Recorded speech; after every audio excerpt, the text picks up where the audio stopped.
So if a woman's listening and she's Yeah. thinking, I want to get more involved, I want to Yes. be part of this, what should she do? Right. So this is exactly what I document in my book. And I go very, very slowly, bit by bit, because it actually is asking for a huge mindset change and a cultural change.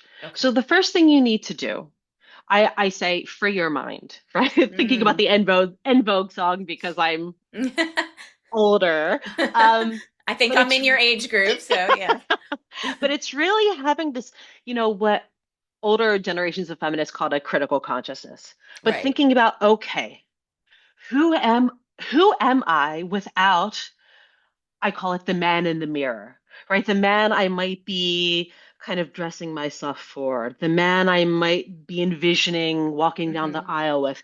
Who am I without the father figure? Mm, mm. And women have to do that because we have grown up in this society with those constraints. We have been Right, and conditioned either, you yes, know, our cultural world reinforces this, right? With yes, Disney movies and romances and rom-coms and the reality woman shows, achieves Love is happiness, Blind. yeah, Yes, with a man right. constantly. So I actually think this is the free your mind part is really the foundation to this movement toward freedom. Because once you figure out, okay, if I'm thinking outside of this man in the mirror, thinking outside of this Hmm. gender binary structure that puts men at the center of my worldview, and I put myself there for a minute. What is it that I want? What is it that I value? What is it that makes me Hmm. happy? What does it make me feel like I'm making meaning in my life? And that, for me, is through teaching, through being in conversation with other people, through mentoring younger people. Hmm. That gives me meaning in my life. The Isn't this next, part yeah, of yeah. Marcy, this term we're hearing more and more about decentering men? Oh my God, absolutely. And that's why I really do, I love this trend of women taking time and not just falling into this deeply well-worn traditional path of you must get married. Well, why must Right, they? right, Like, right, why must I right. get married? You Right. I know? can work now. I can actually have a bank account without his permission. And this is the thing. This is not to say that I'm in no way saying not to get married. I think that's oftentimes people go Right, to this either or thinking, right. zero It's sum not thinking. black and white. That's not it at all. But it's saying if you choose to get married, why do you want to get married? What are the reasons behind getting married? Do you understand how marriage operates legally, institutionally in this country? Like, what does that mean for you rather than just thinking, this is how I have to live, right? This is Right. how And I I would add must in, live. Marcy, what are Yeah, his views of marriage? Because as a precisely. divorce coach, I hear on a daily basis that, some of the women I'm coaching are in abusive relationships. Others, Yes. I had one yesterday who said, he's not a terrible guy. He's just trying to shove me into the role of the 1950s housewife. And when I sent him a little excerpt from that saying, ha ha, this is what you want, he said, it sounds pretty darn good to me, right? So, I mean, you cannot romanticize that your partner is someone they're not. You Yeah. cannot change him, right? Right, right. And it's so funny. You mentioned rom-coms, but you notice how rom-coms always end when they decide to get together, but they Yes, never really yes. follow through. That's the thing with your partner. And this is why so much of my focus, I talk about the what else to equality. Freedom is really my vision, but the what else to equality is mutuality. Understanding that we are all different, but we have to Mhm. recognize and respect our mutual differences and figure out, okay, this guy I'm with, what does he want in his life? And of course, Mhm. the big challenge of making a lifelong commitment is that people grow and change. That is the biggest challenge because who you are today is going to be different from who you are 10 years from now. Right, And right. with your man as well. It really, really will be. So do you think you two have similar values such that you can grow Right. and change together? Right. And it affects your children too. I hear from so many women. Absolutely. I have a daughter and I don't want her to think that's what a marriage is.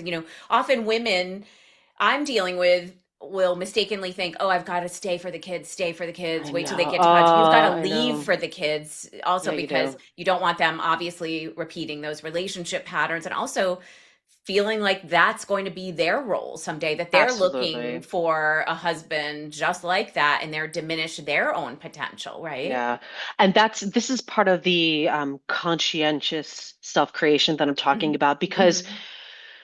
when women decide to stay because of the children, right? That's also a social script, right? This weird kind of manosphere thinking that Right. children need like both men and, male and female parents in their lives, which, people can have multiple parental figures and turn out really spectacularly. Well, yes, Um, you know that single parents get the, that negative connotation or that myth that yeah, all the children are going to be troubled and horrible because they're right. from a broken home. And that personally, I mean, I begged my mom to get a divorce. Right, I right, begged because, and this is what I was saying, like, if women choose to stay, they are their dailiness of living is teaching their children what is okay and what is not okay, right? Where their boundaries might not even exist. That is actually informing and educating a child more so than what you verbally might say to them once a month. Um, right. So so this was the yeah, first thing, and we got yeah. off on this one, but you Oh you my were going to gosh, I'm say a so second sorry. thing from your book, right? So The after you second, do, and this is always, it's not just a one and done thing. yeah, It's not like a quality where it's like, oh, we have equal rights. check the Check, boxes, yeah. and then of course we see them being rolled back. Uh, um, the second thing is freeing your body. This is what I was talking about with self-creation. It's thinking about life doesn't have to be circumscribed to scripts. Equality is very limiting. When you say you Hmm. want what men have, do we want more? Like, Yeah, right. I always roll my eyes at this equal pay thing because I'm like, this is what we're fighting for? This kind of like absolute exhaustion, 16-hour days, not even making enough money to pay our rent. Like Right, right, right. this, These like, come days, on, yes. ladies, right? I mean, like, come on, we Yeah. we all deserve so much more, and we are all in this together. So working to free your body, right? Understanding and experiencing freedom through your creative expression, through how you design your home and your life.